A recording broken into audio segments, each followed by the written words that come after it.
Western civilization began to blossom 2,500 years ago in the small Greek state of Attica, and in particular its capital city, Athens. However, in the early part of the 5th century BC, Athens nearly disappeared. The Acropolis, one of the most famous historical sites in the world, was in ancient times the political and religious heart of the city. But in 480 BC, the buildings on the Acropolis were burned to the ground. The people of Athens had been overwhelmed by an invading army of approximately 1 million Persians, commanded by their fearsome and illustrious king, Xerxes I. Athenians deserted the city, and the Persians occupied it. It seemed that Athens was finished, and yet, over the course of the next 50 years, the city emerged as the cultural capital of the entire Greek world and the cradle of contemporary Western science and philosophy.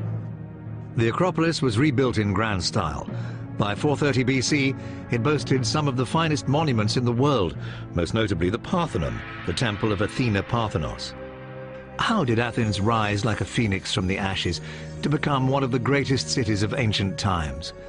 And who were the leaders, architects, and artists that gave this place its special quality, unique in history?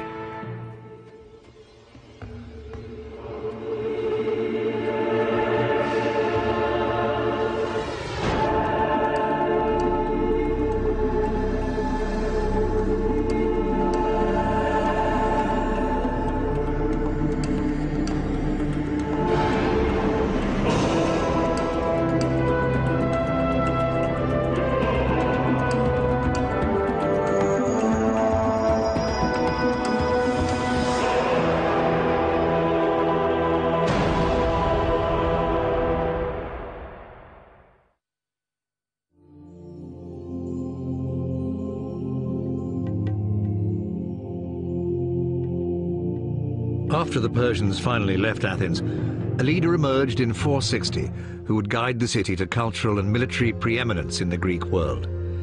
He was Pericles, and he's credited not only with bringing about major political reform toward democracy, but also in rebuilding the army and creating some of the most beautiful monuments of all time. Under Pericles' 30 years in office, the Acropolis complex, destroyed by the Persians, was completely rebuilt.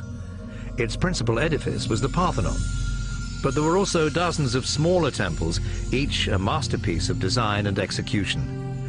Pericles led the city into its golden age and made the name of Athens immortal.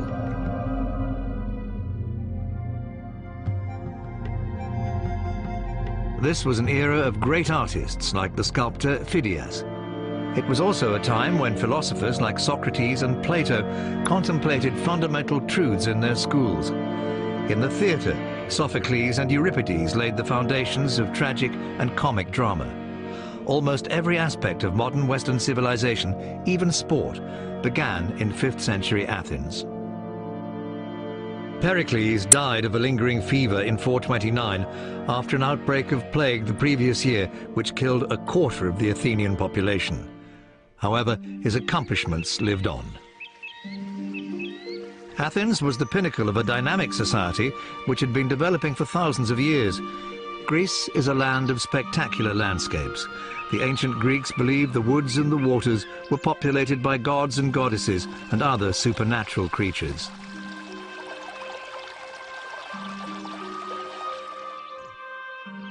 In fact, in ancient times, the region was inhabited by a surprising range of real creatures.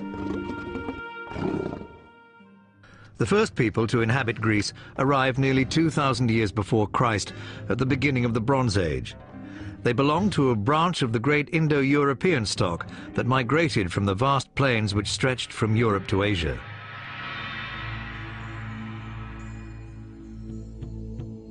The earliest Greeks were warrior tribes who shared a common language but fought incessantly with each other, struggling for possession of the richest and most fertile land. The first settlements were primitive rural communities. Then, between 1500 and 1200 BC, there was a population explosion, resulting in rapid advances in culture and technology.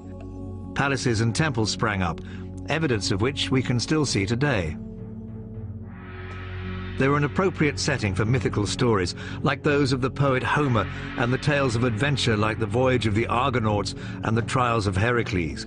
Many of these stories are more fiction than fact, but one is thought to be true: Homer's epic tale, the Iliad, which told of the war of the Greeks against the Trojans. Troy was the city that fell to a wooden horse filled with Greek warriors. But did Troy exist?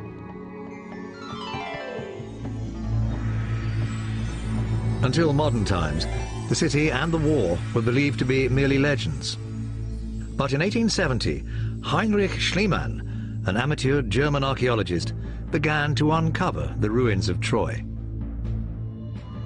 The city had indeed been destroyed by a great coalition formed by the major city-states of continental Greece.